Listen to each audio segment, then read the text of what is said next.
علیکم ورحمۃ اللہ وبرکاتہ۔ الحمد للہ رب العالمین والصلاة والسلام علی اشرف الانبیاء والمرسلین وبعد۔ اعوذ باللہ من الشیطان الرجیم۔ قل یا عبادی الذین اسرفوا علی انفسہم لا تقنطوا من رحمۃ اللہ ان اللہ یغفر الذنوب جميعا۔ وقال للہ ملک السماوات والارض یخلق ما یشاء یہب لمن یشاء اناثا ویہب لمن یشاء الذکور۔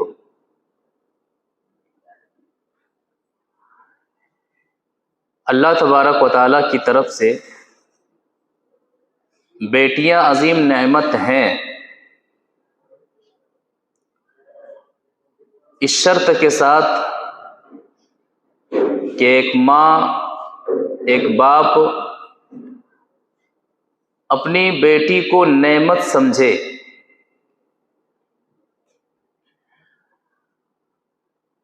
اللہ تبارک و تعالیٰ کی طرف سے کوئی تحفہ کسی کو ملتا ہے، کوئی نعمت کسی کو ملتی ہے،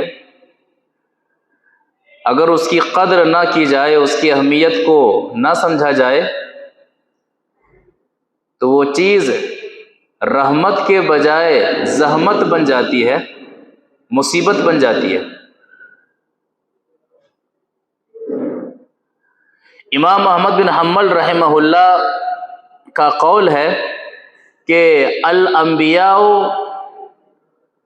آباء بنات، کہ انبیاء کرام بھی لڑکیوں کے باپ تھے۔ تو جو لڑکی کے باپ ہیں ان کے لیے شرف کی بات ہے کہ نبی بھی لڑکیوں کے باپ بنے ہیں، نبی کی بیویاں بھی لڑکیوں کی مائیں بنی ہیں۔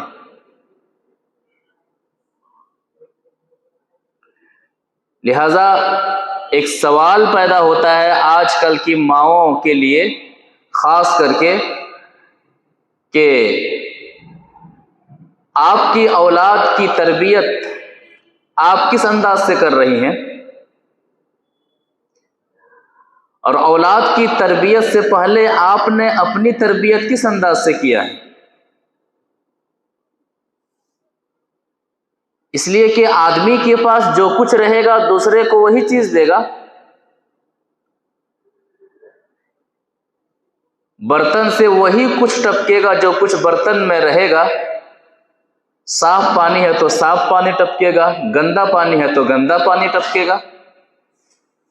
تو اولاد کو دینے کے لیے، اولاد کی تربیت کے لیے ایک ماں کے پاس کیا ہے شرعی نقطۂ نظر سے، ایک باپ کے پاس کیا ہے شرعی نقطۂ نظر سے۔ قرآن کا مطالعہ کریں گے تو اللہ تبارک و تعالی سورہ شورى آیت نمبر 49 کے اندر بیٹوں سے پہلے بیٹیوں کا تذکرہ فرماتا ہے۔ کیا نقطہ ہے؟ ایک نقطہ ہے، ایک اہم وجہ ہے کہ کیوں اللہ تبارک و تعالیٰ بیٹوں کا تذکرہ بعد میں کرتا ہے اور بیٹیوں کا تذکرہ پہلے کرتا ہے۔ سوچنے والی بات ہے۔ آیت کے مفہوم کو پہلے دیکھ لیتے ہیں۔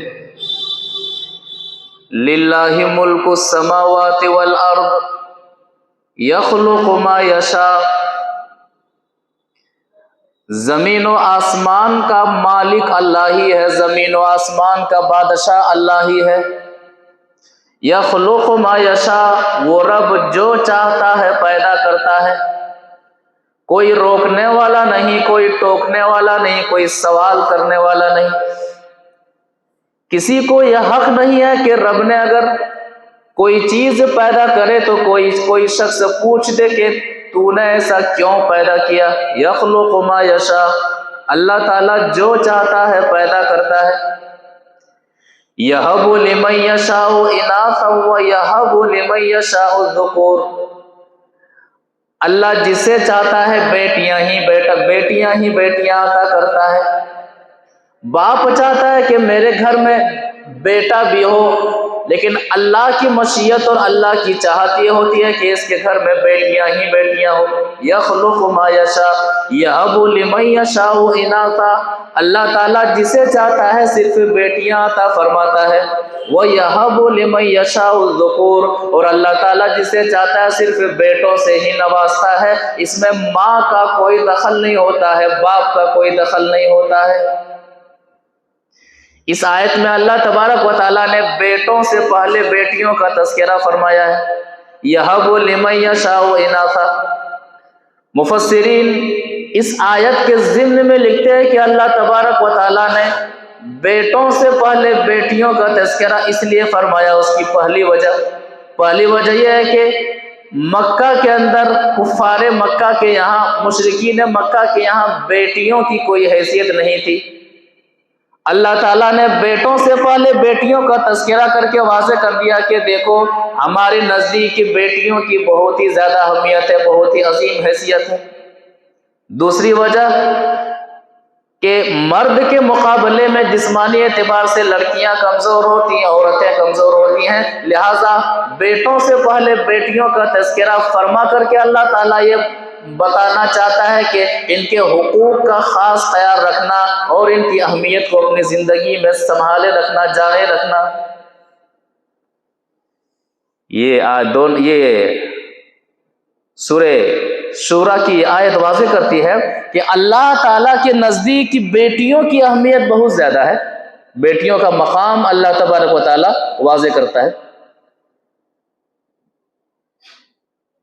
باپ کے لیے بیٹیاں باعث جنت ہیں،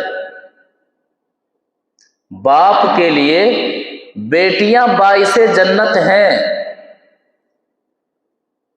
اللہ کے رسول صلی اللہ علیہ وسلم کی احادیث سے سمجھتے ہیں۔ پہلی حدیث، وعن ابن عباس رضی اللہ تعالی عنہما قال قال رسول اللہ صلی اللہ علیہ وسلم ما من رجل تدرک له ابنتان فیحسن الیہما ما صحبتاه او صحبهما الا ادخلتاه الجنہ، رواہ ابن ماجہ فی ابواب الادب۔ ابن ماجہ کے اندر یہ حدیث موجود ہے۔ راوی حدیث حضرت عبداللہ بن عباس رضی اللہ تعالیٰ عنہما ہے۔ وہ فرماتے ہیں کہ اللہ کے رسول صلی اللہ علیہ وسلم نے فرمایا ما من رجل تدرک له ابنتان، کہ جس شخص کی دو بیٹیاں ہو، بالغ ہو چکی ہیں، جس شخص کی دو بیٹیاں ہو بالغ ہو چکی ہیں، فیحسن الیہما